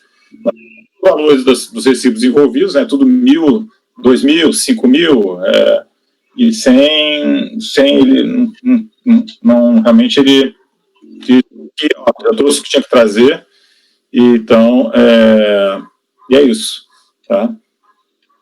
Mesmo a nota fiscal que eu costumo acatar, nesse caso, tem uma nota fiscal que está rasurada, elas estão concentradas em 2 meses, são todas com valores altos, sem nenhuma discriminação de serviços, só serviços prestados no mês tal. Eu estou achando, nessas circunstâncias, eu não estou acatando, embora já tenha acatado a nota fiscal que, em tese, teria, sendo presumivelmente fechada com uma contabilidade, com um controle de pessoa jurídica, em tese, nesse caso, eu costumo. Mas nesse caso específico, eu não acatei, tá? Então, estou em os documentos, é isso aí.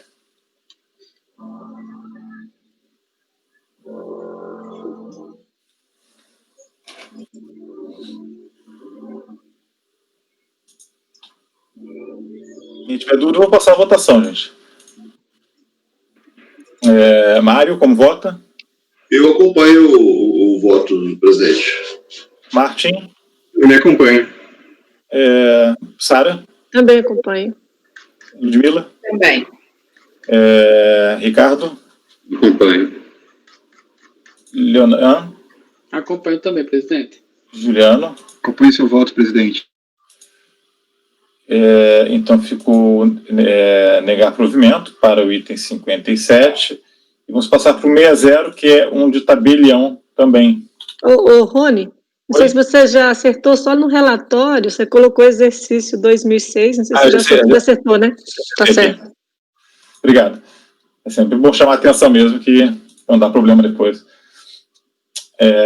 Vamos ao item 60, a interessada Fernanda Pinto Correia, no calendário 2003, é um de cartório, mas mais simples do que aquele outro que a gente teve a oportunidade de ver, né, que tem sustentação oral.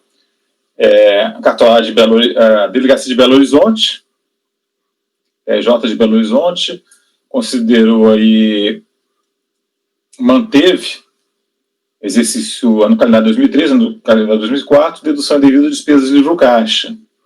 É a multa isolada, que é imputada nesse caso, por falta de recolhimento do carnê-leão. Consoante o termo de verificação fiscal, foram constatadas deduções da base de cálculo do imposto de renda declaradas em valores superiores aos escriturados em livro caixa. Falta de recolhimento de despesas com taxas de fiscalização judiciária, valores lançados em duplicidade, resultando numa base de cálculo tributável de R$ 944.185,71 centavos. Também foram lançadas multas isoladas de 50%, falta de recolhimento do carnê-leão. Ela impugnou, dizendo que, por engano no preenchimento da declaração, incluiu rendimentos tributáveis, que foram incluídos nos rendimentos tributáveis de junho a dezembro de 2003, além dos emolumentos, também valores recebidos a título de taxa de fiscalização, gerando absurdo valor encontrado na infração. Nota de infração. Diz que o lançamento deve ser refeito, considerando-se apenas os rendimentos efetivamente recebidos e correspondentes a emolumentos demonstrados nos documentos anexos e como despesas, valores já corrigidos pela fiscalização, sem considerar a gloriosa diferença da taxa de fiscalização no valor de 189 mil, e não procede a multa isolada.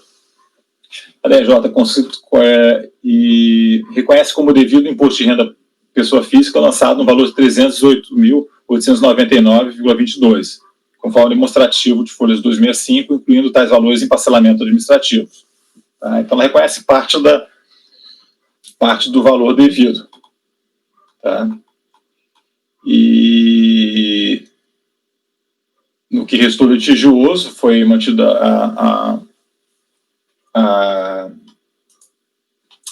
a glosa, e no recurso voluntário ela alega que, repete, né, dizendo que a glosa dos valores da taxa de fiscalização judiciária, o valor de 189 mil, deve ser descancelada, porque não podendo subsistir o fundamento da decisão recorrida, no sentido de que, por não ter sido repassados, os valores passaram a integrar seu patrimônio. Por estar em débito com os recolhimentos da taxa de fiscalização judiciária, não poderia ter apresentado as guias pagas no curso da ação fiscal, e que os valores referentes ao ano de 2003 foram objeto de notificação de lançamentos pedidos pela Secretaria de Fazenda do Estado de Minas Gerais, em 2004, no montante de 331 mil principal, conforme documentos anexados, que foram incluídos indevidamente na declaração de ajuste dela nos meses de junho de 2003, além dos emolumentos, a taxa de fiscalização, e que deveriam ter sido excluídas por conta disso. Ela diz que refez os lançamentos do livro caixa, demonstrativo de carnê-leão da declaração, e apurando o valor a pagar, saldo de valor a pagar de 143 mil, no qual foi recolhida a quantia de 3.005, restando um saldo a pagar de 139 mil, que foi reconhecida como devido na impugnação com os acréscimos legais, 318 mil, que foi já de pedido de parcelamento, por ponto de prova na própria defesa apresentada, e deve ser corrigido o valor da multa isolada, falta de recolhimento de carnê-leão, né? Vamos passar o voto. A recorrente afirma existir incorreção na base de cálculo do imposto de renda lançado por equívoco no preenchimento da declaração de ajuste anual, com a inclusão de valores recebidos a título de junho a dezembro de 2003, que não corresponderiam a rendimentos tributáveis. Para corroborar tais argumentos, apresentou, junto com a impugnação, documentos de folhas tais, incluindo demonstrativo de emolumentos e taxas recebidas, demonstrativo de apuração de carnê-leão e declaração do imposto de renda, bem como cópias parciais do livro caixa com lançamentos efeitos. Somente como destacar que o total dos valores arrecadados pelos serviços prestados dos usuários deve ser oferecido como rendimento tributário, a teor dos dispostos dos artigos 8º da Lei 713 e 45 do Rio 99. Portanto, não procede a alegação do contribuinte. No artigo 8º, parágrafo 1º da Lei 7.703 de 88, é frisado, inclusive, que são tributáveis não só os emolumentos, mas como as custas, genericamente falando, percebidas pelos serventuários da Justiça. Registro que o artigo 8º, parágrafo 1º da Lei 12.727 do Estado de Minas dispõe que, dentre os valores cobrados dos usuários pelas práticas dos atos praticados, inclui-se a taxa de fiscalização judiciária, a qual se traduz, então, inquestionavelmente, em receita do titulado do cartório, não obstante dever tal taxa ser repassada à Fazenda Estadual. Em correspondência, os montantes efetivamente recolhidos àquele ente podem constar como despesa dedutível da declaração do interessado. No outro giro, há que se mencionar ter a instância de pisos bem salientados que os demonstrativos de folhas tais são insuficientes para demonstrar a incorreção do cômputo pela auditoria fiscal dos montantes em questão, de modo a evidenciar erro de fato nas informações de rendimentos constantes da declaração de ajuste.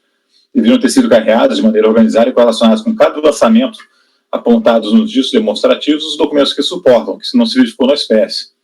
Aliás, a alegação da contribuinte no sigilo que estaria inadimplente no ano de 2003 com a Secretaria de Fazenda Estadual, em nada lhe socorre. Veja que é perfeitamente possível que a autuada tenha cobrado as taxas em relevo de seus usuários e informado a correspondente receita ao fisco, mas que não se tenha repassado por via própria ao Poder Estadual, que justifica a cobrança judicial desses montantes por parte do governo estadual.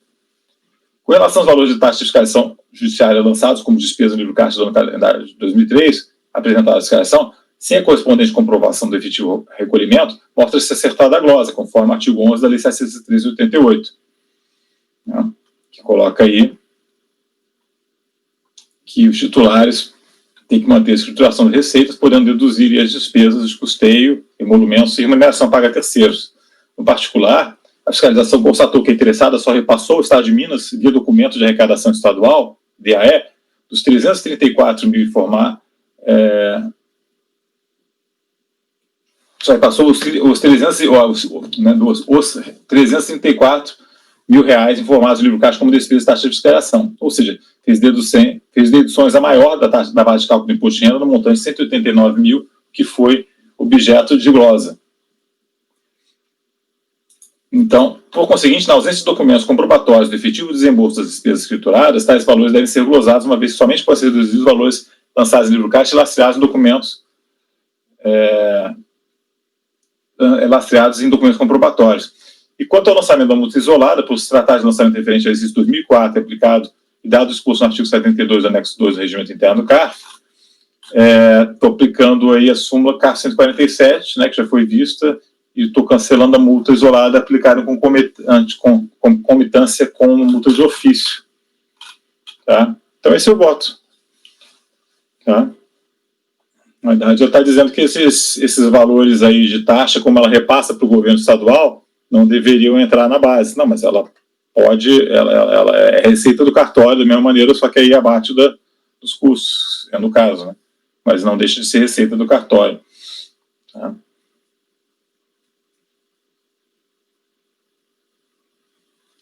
Dúvidas? Passar a votação então, Mário. Acompanho o voto, senhor presidente. Martim? Acompanho também. Sara? Também acompanho. Vila? Acompanho. Leonan? Ricardo? Acompanho. Leonan? Acompanho o seu voto.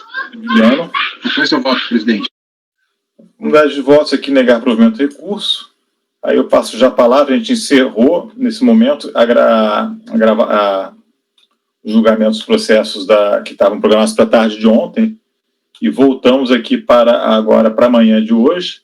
A gente já teve o julgamento da Johnson & Johnson, que era o item 71, né, foi o primeiro, por conta de haver uma pedido de sustentação oral, e temos que os 62 ao 66 foram retirados de pauta pela saída do relator, do conselheiro relator titular do colegiado.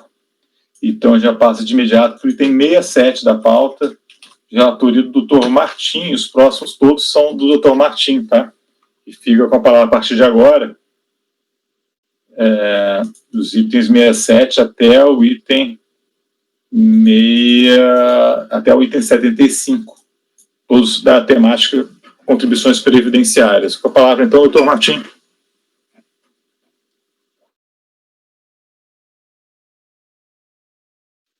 Bom, indo para o primeiro aqui da ordem, 67, contribuinte agropecuária anel viário. Se me permite, né, sempre fazer um breve resumo e já ir passar direto ao voto. Se trata aqui de um CFL 38, que constitui infração à legislação previdenciária deixar a empresa exibir qualquer documento ou livro relacionados com as contribuições previstas na Lei 8212, quando devidamente chamada para tanto. Segundo o auto de infração, foi lavrado devido ao fato de o contribuinte deixar de apresentar à fiscalização as notas fiscais de prestação de serviço relacionadas às folhas 11 e 12, os quais foram considerados como prestação de serviço como cessão de mão de obra, referente ao período de 2002 e 2004. Pelo descumprimento da sua obrigação foi aplicada uma multa do artigo 283, inciso 2, a linha J do Regulamento da Previdência Social, que, diante da reincidência em 3 vezes, ela foi levada em 3 vezes, ficando ela em R$ 35.853,63. Em recurso voluntário, o recorrente postulou a redução da multa para 1/3 do valor, sob o argumento que a multa que lhe foi imposta possui caráter confiscatório. Quanto a isso, mais adiante do voto, eu vou aplicar a súmula caráter número 2. E quanto à multa em si, eu entendo que o auto foi lavrado em decorrência de descumprimento da obrigação só de apresentar as notas fiscais, então seria correto o lançamento do auto de infração, a lavratura do auto. Então, de acordo com os fatos relatados pela autoridade fiscal, a recorrente, apesar de intimado para tanto, deixou de apresentar as notas fiscais de prestação de serviços relacionados às folhas 26 a 28, impedindo assim as disposições acima transcritas. Então, basicamente, como os argumentos são de redução da penalidade para 1/3 e caráter confiscatório, as duas já foram apreciadas, né, não pode reduzir, e também não pode afastar a multa por argumento de confiscatoriedade em razão da súmula 2. Então, eu disposto, voto por negar o provimento ao recurso.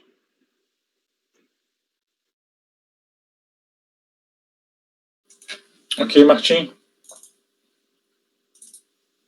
Manda a palavra aos colegas, alguém tem algum questionamento? Um caso bem simples, né? Eu só estou dando uma olhada do que ele colocou mesmo na impugnação. Na impugnação, ele pedia a redução para 10%, depois ele pede a redução em 33%. Pelo que eu me lembro, essa era a diferença só. Pedi um pouco menos para ver se ganhava, eu acho. Ele pediu 10%, falou de confiscatoriedade e falou de ilegalidade de aplicação de Selic.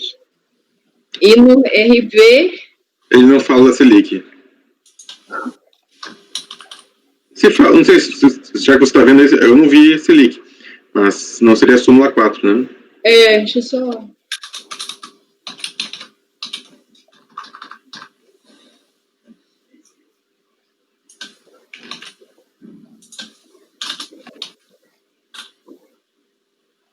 Não fala, não.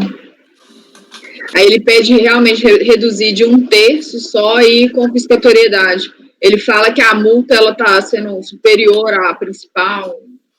Só isso. Beleza. Satisfeito. Doutor Mário já tinha votado? Não, ainda não, né? Não. Na votação, Mário? Acompanho o encaminhamento de voto do relator, presidente. Sara? Também acompanho. Ludmila? Acompanho. Ricardo? Acompanho o relator. Leonan? Acompanho o relator, presidente. Juliano? Acompanho o relator, presidente. Também acompanho. Fico por, então, por unidade de voto, se negar provimento ao recurso. Passamos, então, ao item 68, interessado CDS.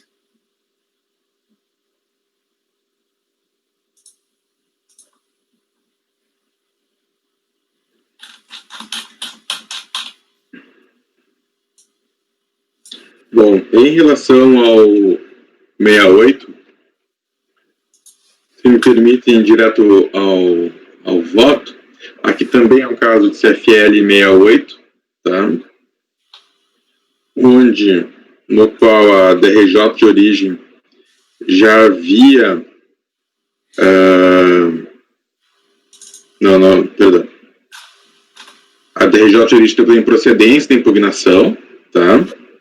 A DRJ julgou esse processo em 2007, antes da súmula vinculante número 8. Então, passando a parte lendo meu voto aqui, o auto de infração trata da infringência da recorrente ao artigo 33, parágrafo 2º da Lei 8212, que determina a obrigatoriedade da empresa exibir os livros, documentos relacionados com as contribuições para a Seguridade Social. No caso, especificamente, a empresa deixou de apresentar os livros diários referentes a 97 e 98 e as RAIs referente a 99, 2003, 2004, 2005, referente às filiais, conforme descrito no relatório fiscal. A contribuinte foi certificada em 2006, em setembro, quando o julgamento da DRJ, e bem como quando a interposição do recurso não estava publicada ainda a súmula vinculante número 8, entendo que por tal razão deve ser conhecida a decadência parcial das infrações do lançamento, conforme na súmula CARF 148 se aplica um 731, e diante disso, a decadência parcial em relação às infrações, quais sejam a de apresentar os livros diários de 97 e 98, lembrando que foi em 2006 a ciência do lançamento, e também de 99, da RAIS. Então, essas três infrações se afastariam pela decadência. Persistiria, então, as infrações quanto a não apresentar as RAIs por período de 2003, 2004 e 2005, referente às filiais. Então, vamos verificar se ela apresentou, né? Em impugnação, o contribuinte referiu que iria juntar posteriormente, ela não junta na impugnação, as RAIs das filiais. Não fez pedido, quem é da Previdência, acho que é só o Ricardo aqui do momento, né? Ela não fez o pedido de relevação da multa. Eu fiquei com um pouco de dúvida, né? No caso aqui, só para... Estou julgando de acordo com a legislação da época, né? Ela não fez o pedido de relevação da multa e também impugnou o lançamento, mas disse que iria consertar, digamos, que ia juntar as RAIs corretas. Antes do julgamento da primeira instância ainda, ela junta aos autos as RAIs dos anos de 99 e 2005. Então, assim, ela não corrigiu todo o problema, mas o problema que ela corrigiu é justamente o problema que ficou na lide após o reconhecimento da decadência da parte que se referia lá aos livros diários. Então, ficou na lide 3 infrações, que seriam as RAIs 2003, 2004, 2005, as quais foram juntadas aos autos, referente às filiais, são várias RAIs, são várias filiais, mas 8 filiais a princípio, conferindo o contrato social, ali a quantidade de filiais também, a princípio, bateram os números, e ela juntou nessas folhas 35 a 119 todas as RAIs. Ao apresentar quando ela faz essa juntada antes da impugnação, antes do julgamento da impugnação, ela não fala nada, só junta. Também não pede a relevação da multa naquele momento. Ao apresentar o recurso, o contribuinte postula a atenuação da multa, não é a relevação, é a atenuação. O que ocorre? Previa o artigo 291 CAPT a possibilidade de atenuação da multa se ocorresse a correção total da falta até a decisão da autoridade julgadora. Assim, tendo que se verificou isso na hipótese dos autos, cumpriu os requisitos do artigo 291 do decreto 33.048. Eu destaco que a hipótese de atenuação em 50%, que é exatamente o que o contribuinte pede em recurso voluntário, que é a palavra atenuação, diz que, o artigo lá no 2.7 do auto de infração, a multa poderá ser atenuada ou relevada. Daí, a linha A falava da atenuação. a multa aplicada será atenuada em 50% se o contribuinte infrator corrigir a falta até a decisão da autoridade julgadora competente. Portanto, tendo o contribuinte corrigido a falta, conforme peticionado nos autos em 23 de fevereiro de 2007, realizado de forma anterior à decisão da autoridade julgadora de primeira instância, 13 de 12 de 2007, a multa aplicada, em 11.509,42, deve ser atenuada em 50%, ficando desse modo em R$ 5.784,71. Antes posto, voto por dar provimento parcial ao recurso para a.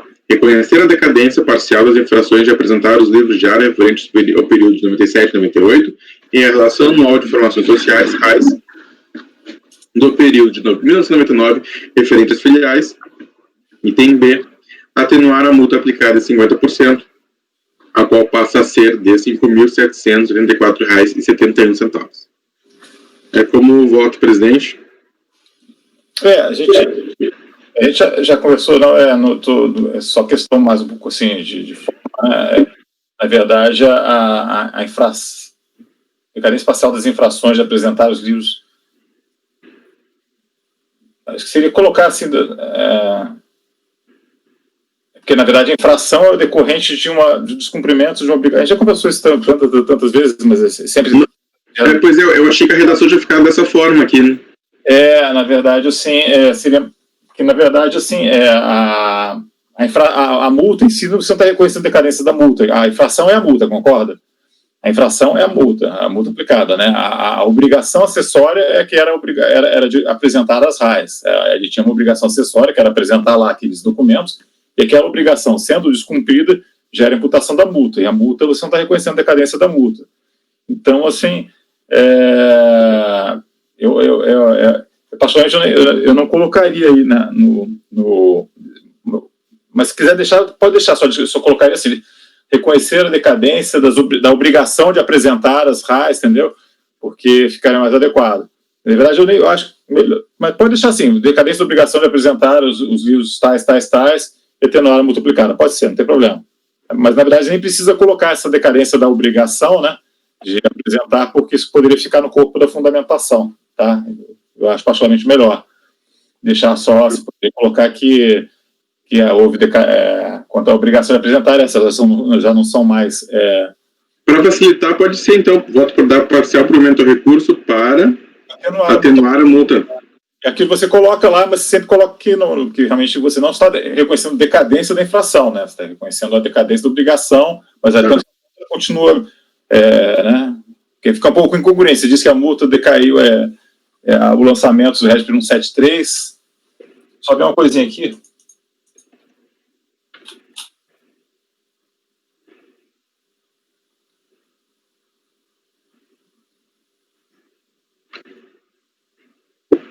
Na verdade, é meio mal assim, né? Existe uma obrigação que já não é mais exigível de ser feita, entendeu? Mas a decadência do direito de lançar do FIS constitui o crédito tributário, ainda que seja sobre um período que continua, entendeu? Então não houve decadência propriamente do direito de lançar. Só que no cômputo desse lançamento, aqueles períodos lá não podem mais ser considerados. Tá?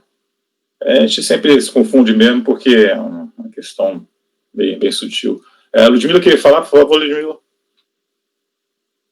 Martim, eu fiquei com um pouco de dúvida com relação a essa redução de 50%, porque pelo que eu me lembre, e aí eu estou tentando achar aqui essa questão da relevação, é que o que tinha sido mudado era só a questão do prazo, que antes era a qualquer tempo, a correção da falha devia acontecer a qualquer tempo antes da decisão, devia vir só o pedido na impugnação, que eu entendo que foi o que ela fez.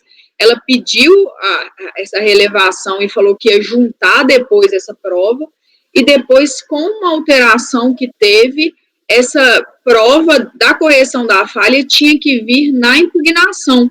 Eu não estou achando essa redução de 50%, porque para mim ou era relevado ou não era, observados esses marcos. É porque existem duas coisas, eu falei no meu voto isso, né? Não é caso de relevação, eu estou atenuando, tá? o artigo 291, ele previa atenuação e relevação. O que você referiu agora, Ludmila, é referente à relevação. E, nesse caso, o contribuinte ele não pede a relevação na impugnação. Ele não pede nada, nem relevação, nem atenuação. Ele simplesmente faz a impugnação. Antes do julgamento da DRJ, ele corrige a falha, parte da falha, mas em relação que tirando a parte da decadência, ele corrige toda, né? Então ele corrige a falha não decaída antes do julgamento e não pede atenuação nem relevação. E somente em recurso voluntário que ele pede a atenuação em 50%, e no auto de infração, item 2.7, falava em atenuação em 50%. Tá, mas você está usando como fundamento o artigo 291, não é? Caput, não os parágrafos. O 291 trata da atenuação e da relevação. Tudo bem, mas você não está falando que ele preenche esses requisitos da relevação? Por que você não está... Não, eu estou falando que ele preenche requisitos da atenuação. O requisito da relevação ele não preenche, porque ele não pede a relevação no prazo da impugnação. E não pediu em nenhum momento, até agora ele não pediu a relevação. Então eu não posso nem... Ele não pede a relevação em nenhum momento. Ele só pede a atenuação em 50%.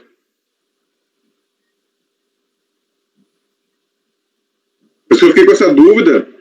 Não sei se o Ricardo consegue esclarecer um pouco melhor, mas é a primeira vez que eu estou atenuando uma multa. Geralmente é relevação, né? No 291, eu estou vendo aqui no 291, ele tem no parágrafo 3º, diz que a autoridade quer atenuar ou relevar. Então, existem as duas possibilidades, né? São coisas separadas, né? Mário, quer falar? Mário, por favor.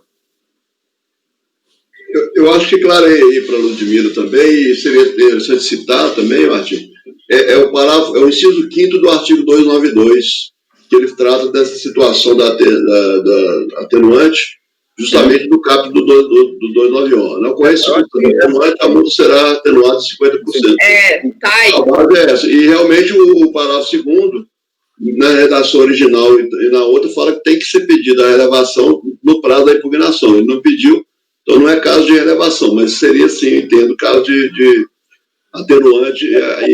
Aonde que fala em 50%, Mário? Eu estou lendo aqui o parágrafo 5º.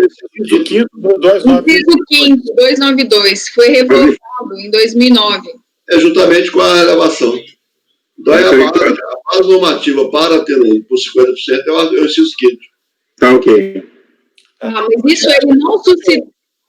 Martim, transcreve aí os 291 e o 292 no que é aplicável, né? O 291 fala que existe relevação e atenuação, e o 292 fala especificamente na situação da atenuação, faz a remissão ao 291 e bota que é 50%. Então, acho que é importante que é uma situação mais padrão, senão acontece, quando for essas situações assim, uma legislação que a gente não seja do dia a dia, digamos assim, eu acho importante a gente transcrever, tá? Quando fugir do usual, né?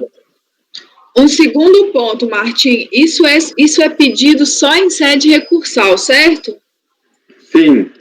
E você está conhecendo isso em sede recursal por quê? Qual que seria o fundamento? Porque não seria inovação?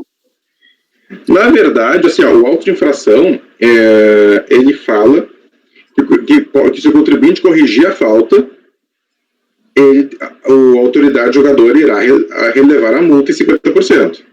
Aí ele corrige a falta antes do julgamento e junta os documentos aos autos, né, antes do julgamento da RJ. A DRJ deveria ter relevado a multa, porque ele cumpriu o requisito. Então, julgaria a impugnação e relevaria. Então, na verdade, ele só expressamente colocou que ele quer a relevação da multa. Agora, eu não sei, eu acho que aqui ele só faltou escrever com as palavras, né? Na verdade, que ele queria a relevação da multa, porque não teria outra razão dele ter juntado as RAIs em 2007, antes do julgamento da RJ, se ele não quisesse a relevação da multa, né? E como consta o próprio auto de infração dessa possibilidade, no item 2.7 do auto, eu entendo que essa questão está na lide, né? Desde então. Tá, é como se ele tivesse feito um aditamento da impugnação antes da apreciação da DRJ. Conforme faculta a lei, que antes do julgamento da RJ, antes do julgamento da autoridade julgadora, ele pode corrigir a falha. E sendo corrigida a falha, a autoridade julgadora deveria ter reduzido. Só que ela não reduziu por quê? Porque ele não consertou tudo. Ele consertou só uma parte. Só que a parte que ele não consertou tem decadência. Da DRJ, por isso que ela não explica por que não aplica a relevação, né? Ou a atenuação. Mas, em tese, a falha não estava corrigida na DRJ. Isso, porque senão fica parecendo uma inovação recursal.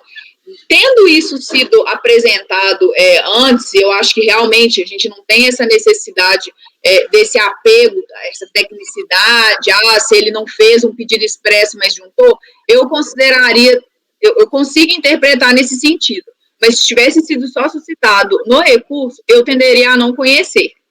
Por causa dessa especificidade que você está falando, de haver sido juntado numa espécie de aditamento com a prova, né, dessa correção dessa falha, eu não teria problema quanto a isso, dada essas circunstâncias, porque senão eu não veria nenhuma razão para conhecer dessa matéria, porque isso não é matéria de ordem pública. Mas, só uma coisinha, talvez por conta da redação original do artigo 291, que falava autoridade julgadora competente, né? Não falava que era em prazo de impugnação, depois mudou em 2007, e aqui a gente está em 2005, né? Antes de 99 a 2005, como falava autoridade julgadora competente, talvez tinha essa interpretação que poderia pedir em segunda instância, né? É verdade.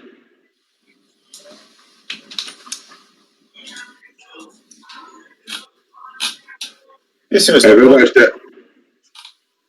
Ou querem de repente pedir vistas para aprofundar? Eu acho que a situação de fato foi esclarecida. Eu acho que a